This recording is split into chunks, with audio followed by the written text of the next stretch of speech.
How's it going, everyone? I got a little bit of a different video today. I wanted to sit down and talk about the Bayonetta 3 drama that is happening. It's been going on for about 10 days, about a week, and it's an insane thing. It all started about a week ago when Helena Taylor, the original voice of Bayonetta, came out and said that she was unfairly offered a low amount of wage for her work as Bayonetta. I'll let the video play out for itself. Hello, my name's Helena Taylor, and I am the voice of Bayonetta, and I would like to explain to you why I didn't voice Bayonetta 3. The Bayonetta franchise made an approximated $450 million. That's not including merchandise. As an actor, I trained for a total of 7.5 years.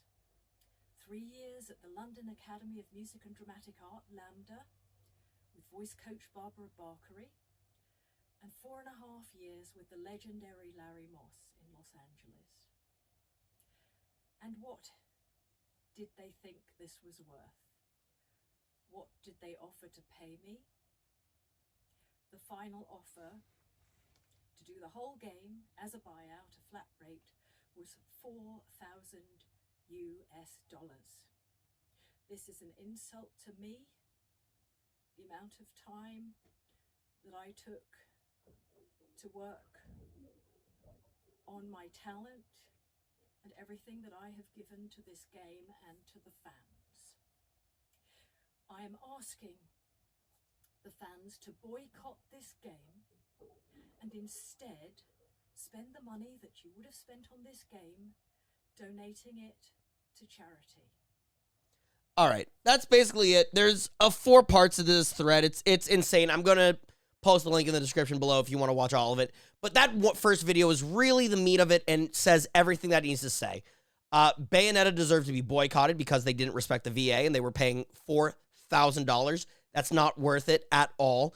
Bayonetta was a $450 million franchise, and that you need to boycott the game and spend the money on charity instead.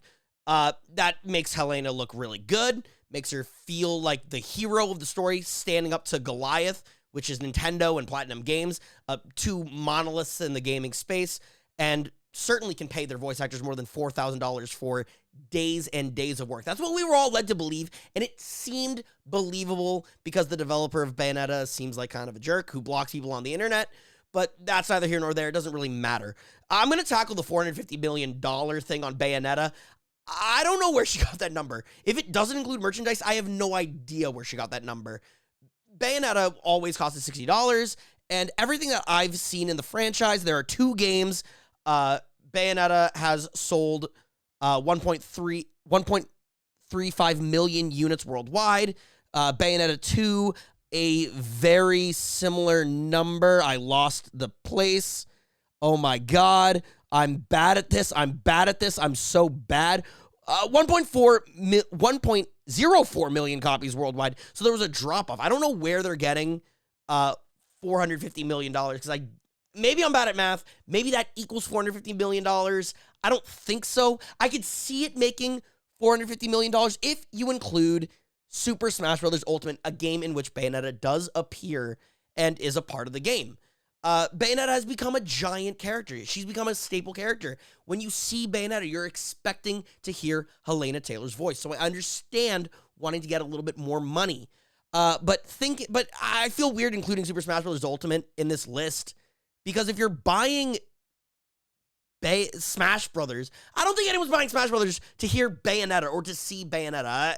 I don't know if Bayonetta has that much of a pull. That's crazy to me.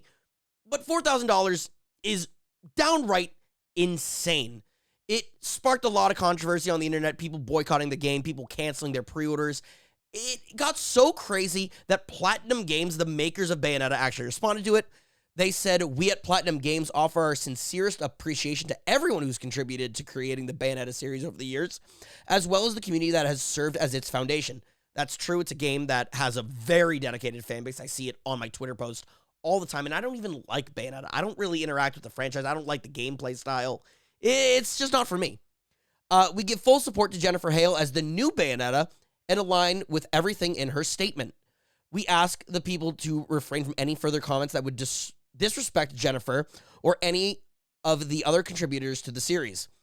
Jennifer Hale is the new voice actress. She actually made a statement as well with regard to Bayonetta 3. As a longtime member of the voice acting community, I support every actor's right to be paid well and have advocated consistently for this for years. This is true. She was a big component in getting voice actors in SAG-AFTRA, the Screen Actors Guild, for those that don't know. And it's basically the union that protects actors and makes sure they're fairly compensated with health care and all the good benefits that unions provide. She has done a lot, and she's basically saying under NDA, I can't really say much about everything, and she protects herself and tries to protect the game and the image of everyone. I like this statement, and I thought something was weird when she posted this, because I know of Jennifer Hale and the things that she has done for the Screen Actors Guild as being an actor in that world. I've heard stories about how much of an advocate she is that makes sure everyone gets paid fairly. So things weren't adding up, and Bloomberg actually released a giant statement saying that this was all bogus and something was clearly messed up. Helena Taylor was actually offered $3,000 to $4,000 per session, totaling about $15,000. So it would be across like 4 or 5 sessions. You get $15K, maybe $20K. That's a lot of money for a gig for one job. I think that's kind of worth it to me. I feel like you're being fairly compensated for like a couple hours of work a day, because you can't work all day with a voice acting. You would lose your voice. You would go hoarse. You have a predetermined set of hours that you can work as a voice actor before your voice is gone. So yeah, I think $20K for 4 days of work is pretty fair. And it even states that Platinum offered Taylor to come back to cameo for the game for the fee of one session, meaning they offered her to come voice a character for $4,000. So even after Helena Taylor said, no, I don't want to voice the character, they still wanted her a part of the world of Bayonetta, indicating to me like they wanted to make sure there was no bad blood. There's probably bad blood now. And Helena Taylor went so far to post a giant tweet today, basically admitting that she lied. I don't understand this. She says that everyone's calling her a liar and a gold digger, and, well, seems like you are. She explained that it was low. The first offer was $10,000 total. I still don't know where she's getting $450 million. I don't know why not counting merchandise matters. Like, merchandise probably has her name on it or voice in it. So merchandise should factor merchandise in. I'm curious. I then wrote to Japanese to Hideki Kamiya asking for what I was worth. That's really nice. And they did offer $5,000 extra. It sounds like they were lowballing her. I think 10K is a little low. 15K, 20K. I think that for a main character, for the title character, I actually respect for a voice actor. I'm so drawn and thrown on this because I do think voice actors are greatly underpaid and underappreciated, but we'll get to that in very shortly. So I declined to voice the game, then heard nothing from them for 11 months. They then offered me a flat fee to voice some lines for $4,000. I think that's so nice of them to do. They did not have to do that. You said, no, I don't want to work with you. And they are still pushing for you to be part of this incredible world that you helped build and create. It feels like a slap in the face.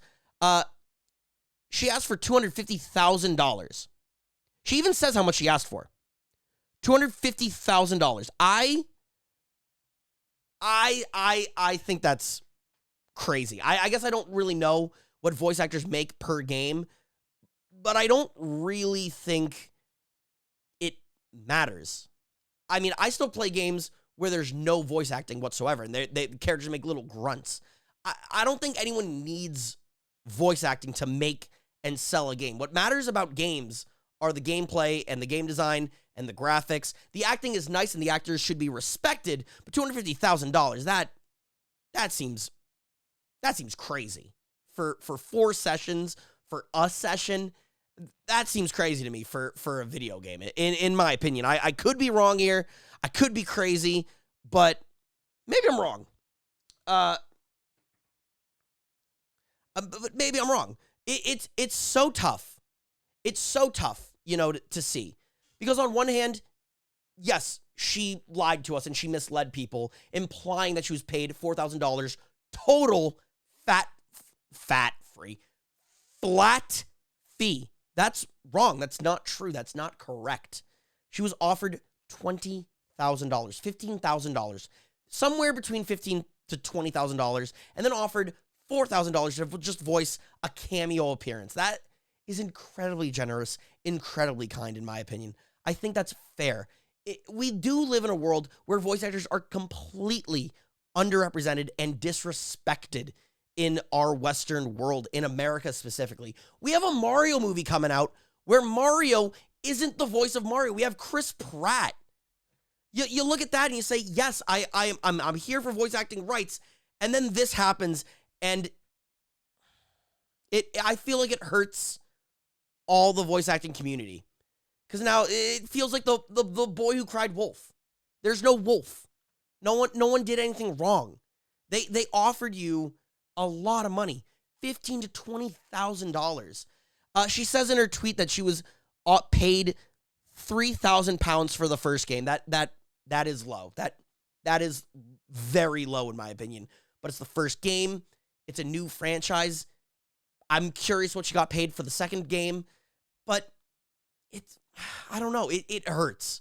What are your guys' opinions about it? Tell me in the comments below. I'm dying to hear. And if you want more of these videos, please tell me, and I'll make little summaries about video game news. I find this really enticing and really interesting to talk about, and heck, I'd love to talk about it with you guys. Thanks so much for watching. Like, comment, and subscribe.